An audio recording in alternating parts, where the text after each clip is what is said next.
Hello बच्चों, मैं आपको बताने जा रही हूँ पर्यावरण और जनजीवन पर उसका पड़ने वाला प्रभाव। देखो, पर्यावरण क्या है? हमारे आसपास के वातावरण को क्या कहा जाता है? पर्यावरण।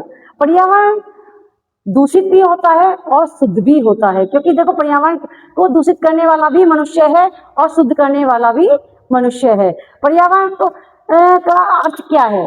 अब मैं बताने जा रही हूँ पर्यावरण का अर्थ क्या है। विश्व में मनुष्य के अतिरिक्त प्राणी, पेड़ पौधों, पृथ्वी पर जल, नभ आदि कारक भी महत्वपूर्ण है। यानी कि ये सब वस्तुएं एक प्रकार से महत्वपूर्ण मानी गई है पृथ्वी पर। कौन कौन सी? पेड़ पौधे, पृथ्वी, जल, नभ, नभ कहते हैं आकाश को, आदि मानव, ये प्रमुख कारक हैं जिसके द्वारा मनुष्य का पर्यावरण का निर्माण होता है। और मानव जीवन को नियंत्रित करने वाले समस्त कारक ही पर्यावरण, और मानव जीवन को जो नियंत्रित करते हैं, रोक लगाते हैं मानव जीवन पर, वो भी एक पर्यावरण ही कहलाते हैं। पर्यावरण को दो शब्दों से मिलकर बना है, परि प्लस आवरण। क्या बनता है? परि प्लस आवरण। अब इन दोनों का ही अर्थ भिन्न भिन्न माना जाता है। परि का अर्थ होता है चारों ओर। क्या होता है? परि का अर्थ होता है चारों ओर, और आवरण का अर्थ होता है ढका हुआ। इसी प्रकार से पर्यावरण को दो भागों में बांटा गया। अब कहा जाता है कि देखो, ये तो हो गया पर्यावरण। अब पर्यावरण की परिभाषाएं क्या है? पर्यावरण की परिभाषा, पर्यावरण वह है जो वस्तु को चारों ओर से घेरे रहता है।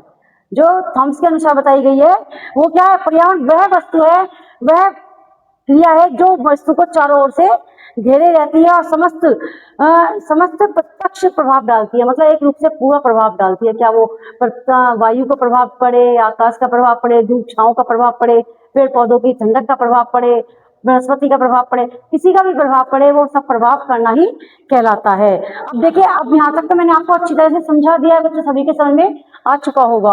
अब मैं बताने जा रही हूँ पर्यावरण को कितने भागों में बांटा गया है, यानी कि पर्यावरण को कितने प्रकार में बांटा गया। भाग कहते हैं कितने पार्ट में, कितने पार्टों में बांटा गया है। पर्यावरण को देखो मानने के अनुसार तो कई भागों में बांटा गया है, लेकिन जो हमारे देखने अनुसार पता चलता है तो वो पता चलता है पर्यावरण को 3 प्रकारों में बांटा गया है। पहला है प्राकृतिक पर्यावरण। और जानते प्राकृतिक किसे कहते हैं? हमारे आसपास के वातावरण को ही प्राकृतिक कहा जाता है। पेड़ पौधे, फल फूल, ये सब प्राकृतिक कहलाती है। जल, वायु, ध्वनि, ये सब बातें जो कहलाती हैं, ये सब प्राकृति की देन है।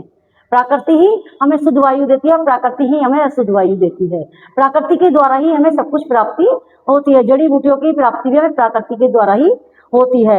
इसे प्राकृतिक पर्यावरण कहा जाता है। अब दूसरा है सामाजिक पर्यावरण। सामाजिक पर्यावरण किसे कहते हैं? सामाजिक किसे कहते हैं? समाज, सामाजिक व्यवस्था को संपूर्ण ढांचा सामाजिक पर्यावरण कहलाती है। जो समाज में रहने वाले व्यक्ति होते हैं उनका संपूर्ण रूप से ढांचा बना हुआ जो पूरा होता है वो सामाजिक पर्यावरण का रहती है। चाहे वो परिवार के रूप में हो, सामाजिक समुदाय के रूप में हो, आस पड़ोस के रूप में हो, खेल का मैदान हो। यानी कि एक व्यक्ति से समाज नहीं बनता, अनेक व्यक्तियों के समूह से मिलकर समाज का निर्माण होता है। इसी प्रकार से वो सामाजिक पर्यावरण कहलाता है। इसी के द्वारा ही समाज का निर्माण किया जाता है। अब आते हैं तीसरे पॉइंट पे। देखो, तीसरा पॉइंट है सांस्कृतिक पर्यावरण। देखो, सांस्कृतिक किसे कहा जाता है? हमारा पहनना, ओढ़ना, भाषा, बोल भाषा, ये सब सांस्कृतिक है। लेकिन सांस्कृतिक पर्यावरण क्या होता है? ये पर्यावरण के रूप में ले ली गई है। ये पर्यावरण किसे कहते हैं? हमारे आसपास के वातावरण को। अब सांस्कृतिक के रूप में कैसे माना गया है? मानव द्वारा निर्मित वस्तुओं को सांस्कृतिक पर्यावरण कहा गया है। अब मनुष्य ने तो बहुत सभी चीजों को बनाया है। मनुष्य ने क्या करा है? मनुष्य ने हर वस्तु का निर्माण किया। यहाँ तक कि एक पेन भी हमने इस्तेमाल किया है तो वो भी मानव ने ही निर्माण किया है। इसीलिए ये मानव निर्मित वस्तु कहलाती है। एक कहते हैं कि एक फैन का जो पंखे होते हैं जिससे हम हवा लेते हैं, एसी, फ्रिज, कूलर, ये वॉशिंग मशीन, ये सब चीजों का इस्तेमाल जो करते हैं वो ये सब मानव निर्मित वस्तुओं के द्वारा ही किए जाते हैं। ये होती है हमारी, ये मानव निर्मित वस्तु को ही पर्यावरण का रूप, सांस्कृतिक पर्यावरण का नाम दे दिया गया। लेकिन अब भौतिक और अभौतिक, अब इसको भी 2 भागों में बांट दिया है। क्या है? इसको भी 2 भागों में बांट दिया गया है। पहला है भौतिक, दूसरा है अभौतिक। अब ये भौतिक और अभौतिक क्या होती हैं? ये भौतिक और अभौतिक होती है भौतिक मानव द्वारा निर्मित किए गए उपकरण। और उपकरणों में तो वही आते हैं fridge, cooler, washing machine, computer, laptop, ये सब चीजें, पेन, पेंसिल, कलर, ये सब चीजें जो होते हैं, ये उपकरण जो होते हैं बिजली के द्वारा चलने वाले भी होते हैं, कुछ अलग भी होते हैं। ये सब उपकरणों के रूप में कहलाते हैं जो मनुष्य द्वारा निर्मित होते हैं। और इसी को कहते हैं भौतिक संसाधन। भौतिक पर्यावरण। दूसरा है अभौतिक पर्यावरण। अभौतिक मानव द्वारा निर्मित किए गए भाषा, लिपि, अब रूढ़ियाँ, कानून, प्रथाएं, ये सब भी मानव द्वारा ही निर्मित हुए हैं। क्योंकि देखो, ईश्वर ने हमें जो प्राकृतिक के रूप में दिए हैं वो तो केवल हमें 4-5 चीजें ही दी हैं। जल, वायु, अग्नि, मृदा, ये सब हमें प्राकृतिक के रूप में प्राप्त हुए। पेड़ पौधे, वनस्पतियां, जड़ी बूटियां, ये प्राकृतिक के रूप में प्राप्त होती है। लेकिन बाकी जो वस्तुएं हैं, जो बाकी सब प्रथाएं हैं, क्या वो भौतिक हो या अभौतिक हो, दोनों ही वस्तुएं आपको हमें प्राप्त होती है मानव के द्वारा। अब ये प्रथाएं किसने बनाई? मनुष्य ने बनाई। ये समुदाय किसने बनाए? मनुष्य ने बनाए। कानून किसने बनाया? मनुष्य ने बनाया। रूढ़ी प्रथाएं किसने बनाई? मनुष्य ने बनाई। और भाषा, लिपि किसने बनाई? मनुष्य ने बनाई।